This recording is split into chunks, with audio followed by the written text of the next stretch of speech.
ஒருத்த வளர்ச்சி பிடிக்காம இவ்வளவு கேவலமாவடா பண்ணுவீங்க எப்பா. ரீசெண்டா ஃபேக் அலிகேஷன் ஒண்ணு நம்ம கிட்ட வேலை செஞ்ச ஒருத்தர் பண்ணிருப்பாரு, பார்த்திருப்பீங்க. இவ்வளவு கேவலமா ஒருத்தரால எப்படி முடியுது அப்படின்னு கொஞ்சம் ரிசர்ச் பண்ணி பார்த்தா ஸ்டுடியோல டாட்டூவை போட்டு அந்த டாட்டுக்கு வந்து நான் போட்டதா சொல்லிக்கிட்டேன். ஸோ அது ஆக்சுவலா போட்டதா அவங்க S2O டாட்டூ ஸ்டுடியோ ஓனர் பாத்தீங்கன்னா உங்ககிட்ட எம்ப்ளாயா ஒர்க் பண்ணிட்டு இருந்த ஒரு எம்ப்ளாயி உங்ககிட்ட ஒர்க் பண்ணிட்டு இருக்கும்போது போட்ட டாட்டூஸ் எல்லாத்துக்குமே ரியல் ஓனர் அவங்க தான் அப்படின்னும் S2 ஓனர் பாத்தீங்கன்னா அந்த ஓனர்ஷிப் ரைட்ஸ் எல்லாமே ஏமாத்தி கிளைம் பண்ணிட்டாரு அப்படின்னு சொல்லிட்டு ஒரு ஃபால்ஸ் அலிகேஷன்ஸ் பண்ணிருக்காங்க அப்படின்னு S2O ஒரு ரியல் ஓனர் சொல்லிருப்பாங்க. இது ஃபால்ஸ் அலிகேஷன்ஸ் கீழே வருமா அப்படின்றத ஃபர்ஸ்ட் நீங்க தெரிஞ்சுக்கோங்க.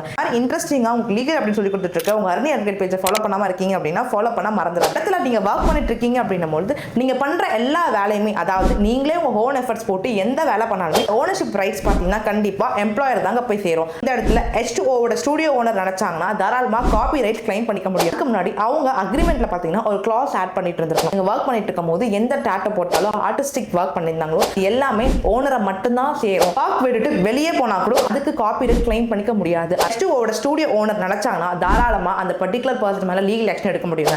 லீகல் நோட்டீஸ் அனுப்பணும். நோட்டீஸ் அமைச்சு 15 டேஸ்க்குள்ள அவங்க ப்ராப்பர் ரெஸ்பான்ஸ் கொடுக்கல அப்படின்னும் போது காப்பிரைட் இன்ஃப்ரிஞ்ச்மென்ட் கேஸ் தாராளமா ஃபைல் பண்ணலாங்க. இதன் மூலமா அவங்க கமர்ஷியல் கெயின் பண்ணதுக்காகவும் மட்டும் இல்லாம இவங்க ரெபுடேஷன் ஸ்பாயில் பண்ணதுக்காகவும் ஆர்டிஸ்டிக் ஒர்க் டேமேஜ் பண்ணதுக்காகவும் தாராளமா காம்பன்சேஷன் கிளைம் பண்ண முடியும். இடத்துல S2O ஸ்டுடியோ ஓனர் சொல்றதுக்கு எல்லாத்துக்கும் நீங்க சப்போர்ட் பண்றீங்களா இல்ல நீங்க என்ன நினைக்கிறீங்கன்றது உங்களோட ஒப்பீனியன் கண்டிப்பா கமெண்ட்ஸ்ல சொல்லுங்க. தேங்க்யூ.